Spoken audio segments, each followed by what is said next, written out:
بسم اللہ الرحمن الرحیم۔ حضرت لوط علیہ السلام۔ حضرت لوط علیہ السلام ابراہیم علیہ السلام کے بھتیجے ہیں اور ان کا بچپن حضرت ابراہیم علیہ السلام ہی کی نگرانی میں گزرا اور ان کی نشو و نما حضرت ابراہیم علیہ السلام ہی کی تربیت میں ہوئی۔ حضرت لوط علیہ السلام اور ان کی بیوی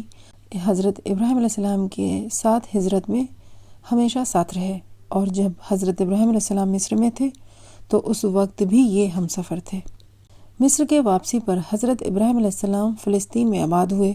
اور حضرت لوط علیہ السلام نے شرق اردن کے علاقے میں سکونت اختیار کی۔ اس علاقے میں دو مشہور بستیاں سدوم اور عمورہ تھیں۔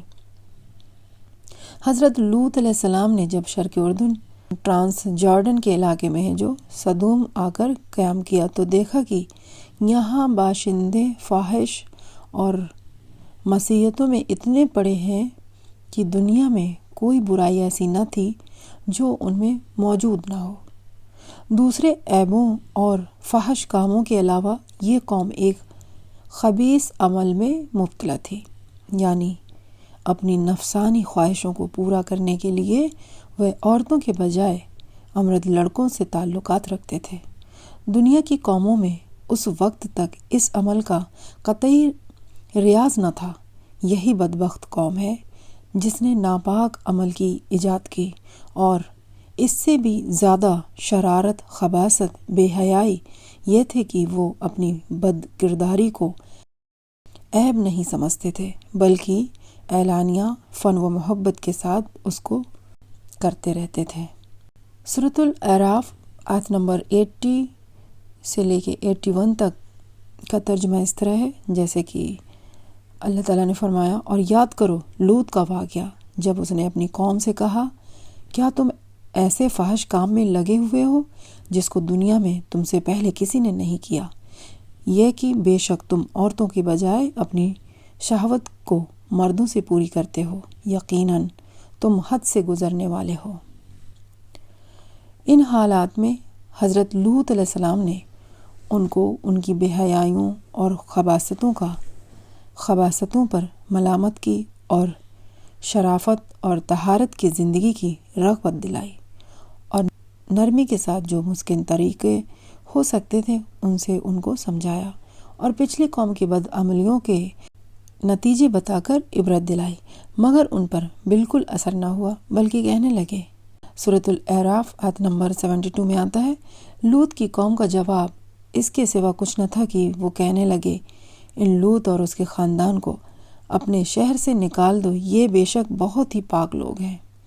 بے شک یہ پاک لوگ ہیں۔ قوم لوط کا یہ مزاحیہ جملہ تھا، گویا حضرت لوط علیہ السلام اور ان کے خاندان پر طنز کرتے اور ان کا ٹھٹا اڑاتے تھے کہ بڑے پاک باز ہیں، ان کا ہماری بستی میں کیا کام، یا مہربان نصیحت کرنے والے کی مہربانی نصیحت سے غیظ و غضب میں آ کر کہتے تھے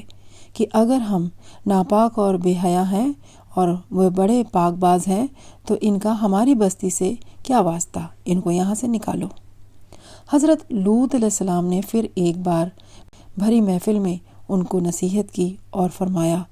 تم کو اتنا بھی احساس نہیں رہا ہے کہ یہ سمجھ سکو کہ مردوں کے ساتھ بے حیائی کا تعلق، لوٹ مار اور اسی قسم کے بد اخلاقیاں بہت برے اعمال ہیں۔ تم یہ سب کچھ کرتے ہو اور بھری محفلوں اور مجلسوں میں کرتے ہو، اور شرمندہ ہونے کے بجائے بعد میں ان کا ذکر اسی طرح کرتے ہو گویا یہ ساری نمایاں ہیں جو تم نے انجام دیے ہیں۔ سورۃ العنکبوت میں آیت نمبر 29 میں آتا ہے، کیا تم وہی نہیں ہو کہ تم مردوں سے بدعملی کرتے ہو، لوگوں کی راہیں مارتے ہو اور اپنی مجلسوں میں اور گھر والوں کے سامنے فحش کام کرتے ہو۔ قوم نے اس نصیحت کو سنا تو غم و غصے سے تلملا اٹھی اور کہنے لگی، لوط بس یہ نصیحتیں اور عبرتیں ختم کر، اور اگر ہمارے ان اعمال سے تیرا خدا ناراض ہے تو وہ عذاب لا کر دکھا جس کا ذکر کر کے بار بار ہم کو ڈراتا ہے، اور اگر تو واقعی اپنے قول میں سچا ہے تو ہمارا اور تیرا فیصلہ اب ہو جانا ہی ضروری ہے۔ سورۃ العنکبوت آیت نمبر 29 میں آتا ہے، پس اس لوط کی قوم کا جواب اس کے سوا کچھ نہ تھا کہ وہ کہنے لگے تو ہمارے پاس اللہ کا عذاب لے آ اگر تو سچا ہے۔ ادھر یہ ہو رہا تھا اور دوسری طرف حضرت ابراہیم علیہ السلام کے ساتھ یہ واقعہ پیش آیا کہ حضرت ابراہیم علیہ السلام جنگل میں سیر کر رہے تھے۔ انہوں نے دیکھا کہ 3 لوگ کھڑے ہیں۔ حضرت ابراہیم علیہ السلام بڑے متواضع اور مہمان نواز تھے اور ہمیشہ ان کا دسترخوان مہمانوں کے لیے پھیلا رہتا تھا، اس لیے ان تینوں کو دیکھ کر وہ بہت خوش ہوئے اور ان کو اپنے گھر لے گئے اور بچڑا ذبح کر کے ٹکے بنائے اور بھون کر مہمانوں کے سامنے پیش کیے، مگر انہوں نے کھانے سے انکار کیا۔ یہ دیکھ کر حضرت ابراہیم علیہ السلام نے سمجھا کہ یہ کوئی دشمن ہے جو دستور کے مطابق کھانے سے انکار کر رہے ہیں، اور کچھ ڈرے کہ یہ آخر کون ہے۔ مہمانوں نے جب حضرت ابراہیم علیہ السلام کی بے چینی دیکھی تو ان سے ہنس کر کہا کہ آپ گھبرائیں نہیں، ہم اللہ کے فرشتے ہیں اور قوم لوط کی تباہی کے لیے بھیجے گئے ہیں، اس لیے سدوم جا رہے ہیں۔ جب حضرت ابراہیم علیہ السلام کو اطمینان ہو گیا کہ یہ دشمن نہیں ہے بلکہ اللہ کے فرشتے ہیں، تو اب ان کے دل کی دقت ہمدردی کا جذبہ اور محبت اور شفقت کی فراوانی غالب ہو گئی، اور انہوں نے لوط علیہ السلام کی طرف سے جھگڑنا شروع کر دیا اور فرمانے لگے کہ تم اس قوم کو کیسے برباد کرنے جا رہے ہو جس میں لوط علیہ السلام جیسا اللہ کا برگزیدہ نبی موجود ہے اور وہ میرا بھتیجا بھی ہے۔ فرشتوں نے کہا، ہم یہ سب کچھ جانتے ہیں، مگر اللہ کا یہ فیصلہ ہے کہ قوم لوط کو اپنی سرکشی، بدعملی، بے حیائی اور فحش والوں پر اصرار کی وجہ سے ضرور ہلاک کی جائے گی، اور لوط علیہ السلام اور اس کا خاندان اس عذاب سے محفوظ رہے گا۔ البتہ لوط کی بیوی قوم کی ہدایت اور ان کی بدعملیوں اور بدعقیدگیوں میں شکایت کی وجہ سے قوم لوط ہی کے ساتھ عذاب پائے گی۔ غرض حضرت لوط علیہ السلام کے حق پہنچانے، بھلائیوں کا حکم دینے اور برائیوں سے منع کرنے کا قوم پر مطلق کچھ اثر نہ ہوا اور وہ اپنی بد اخلاقیوں پر ویسی ہی جمی رہی۔ حضرت لوط علیہ السلام نے یہاں تک کہ غیرت دلائی کہ تم اس بات کو نہیں سوچتے کہ میں رات دن جو اسلام اور سیدھے راستے کی دعوت اور پیغام کے لیے تمہارے ساتھ حیران و پریشان ہوں، کیا کبھی میں نے اس کوشش کا کوئی معاوضہ طلب کیا؟ کیا کوئی اجرت مانگی؟ کسی نظر و نیاز کا طلبگار ہوا؟ میری نظروں میں تو تمہاری دینی و دنیاوی فلاح اور سعادت اس کے سوا اور کچھ بھی نہیں، مگر تم ہو کہ ذرا بھی توجہ نہیں کرتے، مگر ان کے اندھیرے دلوں پر اس کا ذرہ برابر بھی اثر نہ ہوا، اور وہ حضرت لوط علیہ السلام کو نکال دینے اور پتھر مار مار کر ہلاک کر دینے کی دھمکیاں دیتے رہے۔ جب نوبت یہاں تک پہنچی اور ان کی بری قسمت نے کسی طرح اخلاقی زندگی پر آمادہ نہ ہونے دیا، تب ان کو بھی وہی پیش آیا جو اللہ کے بنائے ہوئے قانون جزا یا یقینی اور حتمی فیصلہ ہے، یعنی بد کرداریوں اور اصرار کی سزا، برباد یا ہلاکت۔ غرض اللہ کے فرشتے حضرت ابراہیم علیہ السلام کے پاس سے روانہ ہو کر سدوم پہنچے اور لوط علیہ السلام کے یہاں مہمان ہوئے۔ یہ اپنی شکل و صورت میں حسین و خوبصورت اور عمر میں نوجوان لڑکوں کی شکل میں صورت کے تھے۔ حضرت لوط علیہ السلام نے ان مہمانوں کو دیکھا تو گھبرا گئے اور ڈرے کہ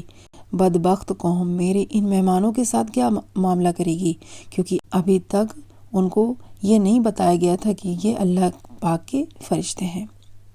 ابھی حضرت لوط علیہ السلام اس حیث و بیس میں تھے کہ قوم کو خبر لگ گئی اور لوط علیہ السلام کے مکان پر چڑھائے اور مطالبہ کرنے لگے کہ تم اس کو ہمارے حوالے کرو۔ حضرت لوط علیہ السلام نے بہت سمجھایا اور کہا، کیا تم میں کوئی بھی سلیم الفطرت انسان نہیں ہے کہ وہ انسانیت کو برتے اور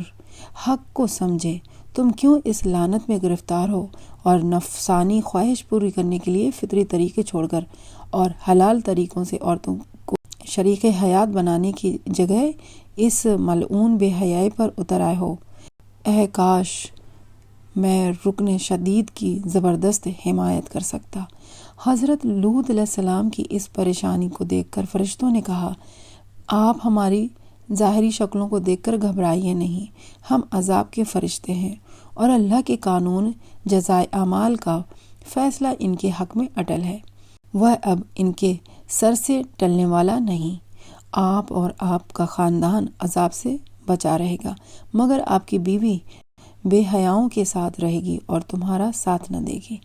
آخر عذاب الہی کا وقت آ پہنچا، رات شروع ہوئی تو فرشتے کے اشارے پر حضرت لوط علیہ السلام اپنے خاندان سمیت دوسرے طرف سے نکل کر سدوم سے رخصت ہو گئے، اور بیوی نے ان کا ساتھ دینے سے انکار کر دیا اور راستے سے لوٹ کر سدوم واپس آ گئی۔ رات کا آخر آیا تو پہلے جو ایک ہولناک چیخ نے سدوم والوں کو تہ و بالا کر دیا، اور پھر آبادی کا تختہ اوپر اٹھا کر الٹا دیا گیا، اور اوپر سے پتھروں کی بارش نے ان کا نام و نشان تک مٹا دیا، اور وہی ہوا جو پچھلی قوم کی نفسانی اور سرکشی کا انجام ہو چکا ہے۔